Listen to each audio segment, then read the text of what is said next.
11, an effort to preserve funding for Plainfield schools is spurring possible changes to the district's non-discrimination policy. But opponents say it comes at a different cost. Community members weighing in as we break down what's next. Plus, we're digging into allegations that landed a Ben Davis coach on leave. Highs in the 60s today, not as warm in that Friday forecast, but how about the weekend? I'll have the numbers. Home court advantage in the first round of the NBA playoffs officially locked up for the Indiana Pacers after a 114-112 thriller over the Cleveland Cavs. We break it down. That's coming up for you. Live from Indy, you're watching 13 News. Tonight, the Plainfield Community Schools Board voted to remove gender identity from its non-discrimination policy. Thank you so much for joining us. I'm Felicia Lawrence in for Scott Swan. Logan Gay was at the meeting, and Logan, a lot of emotions have been tied to this debate. Well, Felicia, there were a lot of passionate statements from people from both sides. More than 20 people spoke ahead of the vote. All in favor? Aye. Aye. Anyone opposed? Nay. It does pass. In front of a packed room, the Plainfield Community School Board voted to approve a change that eliminates gender identity as a protected class of students under the corporation's non-discrimination policy. Angie Egler's one of the many people who spoke against the move. I'm so very proud of those young people who stood up and told their story and what life is like for them. I'm devastated that the school board wasn't willing to listen to them. Parents of transgender children shared their stories and the difficulties kids face. Students just want to walk your halls and not have slurs thrown at them and have groups of students bark at them. They want to attend high school games and not have food thrown at them. They want to not have strangers walk up to them at school and tell them that they're going to hell. These are all instances that happened to my children while attending Plainfield schools. If you're scared, imagine how scared people like us feel right now, existing in this community. How is this fair to take more of a voice from someone who barely has any already? It will encourage a culture of exclusion and fear. That doesn't sound very Hoosier to me. So why the policy change? District leaders tell us it's in response to state and federal executive orders. The board fears if they don't comply, it could disrupt school funding. For some people, that's a good enough reason. All of a sudden, let's lift the federal funding. It's going to hurt 3,200 students. I think we need to think about that. It's about all of us. Even though it passed, one board member who voted against it wants the community to know that what happened here is bigger than a policy change.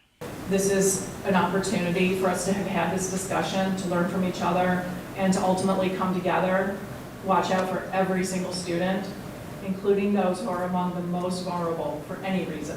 That's something Egler said was on display here. We will absolutely fight for them every step of the way. We will make a way for them, and we will know that they are loved and cared for and want them. So earlier this week, we got a statement from the district about the policy change. It said Plainfield Schools remains committed to protecting and ensuring a safe educational environment for every student. The move in Plainfield comes as Indiana Department of Education leaders announced their plans to sign a federal. Thank you so much, Logan Gay. We certainly appreciate that. And this move, as she mentioned, out of Plainfield, comes as the Indiana Department of Education leaders announced plans to sign a federal certification. Now, that would bar state schools from participating in diversity, equity, and inclusion, or DEI programs. Now, in an email, a spokesperson from the Education Department says they are actively working with the schools to collect signed certification forms from each local educational agency in the state. Now, at least 2 Indiana school districts tell 13 News they have already signed off on the form: Plainfield and Lawrence Township. We talked with Mark Russell from the Indianapolis Urban League about the DOE's plan. We're really looking at a method which addresses shortcomings in America's promise of equal opportunity. And this could trickle down to local schools For whatever reason, and inhibit their ability to even talk about or contemplate discussing the meddlesome issue of race. It's still unclear how other central Indiana school districts are responding or if they plan to push back against this requirement. Tonight, a Ben Davis High School coach is facing allegations of misconduct. The MSD of Wayne Township Superintendent confirms the coach is now on leave, and leaders reported the situation to the Indiana Department of Child Services. He did not name the coach or elaborate on the allegations. In a statement to 13 News, the superintendent says students are encouraged to notify administrators with any information or any concerns. And the city of Muncie is no longer paying a firefighter at the center of a cheating investigation. Tonight, the Muncie Fire Merit Commission voted to stop paying Captain Troy Delaney while he awaits a formal hearing before the commission. Delaney is accused of providing test questions and answers to other firefighters and EMTs before their certification exams. For the past 2 years, Delaney's been on paid leave while awaiting the outcome of a state investigation. A few weeks ago, that investigation ended when state regulators voted to revoke Delaney's firefighting credentials, determining his actions violated state rules. 13 Investigates has confirmed Muncie taxpayers paid Delaney $138,000 while he's been on leave the past 2 years, and it cost another $151,000 in overtime for other firefighters to cover his shifts. The longtime firefighter declined our request for comment, but he has insisted he did not help anyone cheat. A date has not yet been set for Delaney's formal hearing before the Muncie Fire Merit Commission.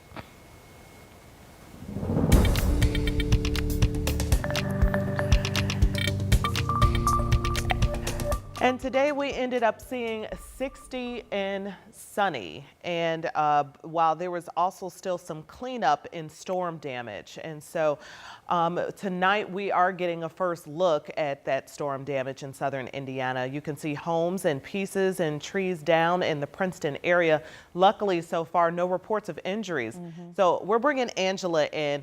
It was just the damage that we see there and what we saw today, just a stark contrast in terms of what brought that. You're correct. So we were in the 60s in central Indiana. As expected, storms developed in the southern part of the state, and it was a cell we were tracking at 5 o'clock with a confirmed tornado warning, and the National Weather Service was out quickly to determine it was an EF1 on the ground for just over a mile, but it did that damage that Felicia showed us in the Princeton area. This is in the southwestern part of the state with winds at 105 miles per hour. What you see on radar, a weakening area of rain, no lightning, nothing severe associated with this, but still raining from Spencer to Ellettsville, Bloomington, south to Brownstown into Bedford. This will continue to fall apart. Grab the jacket early tomorrow morning. Temperatures in the upper 30s and low 40s.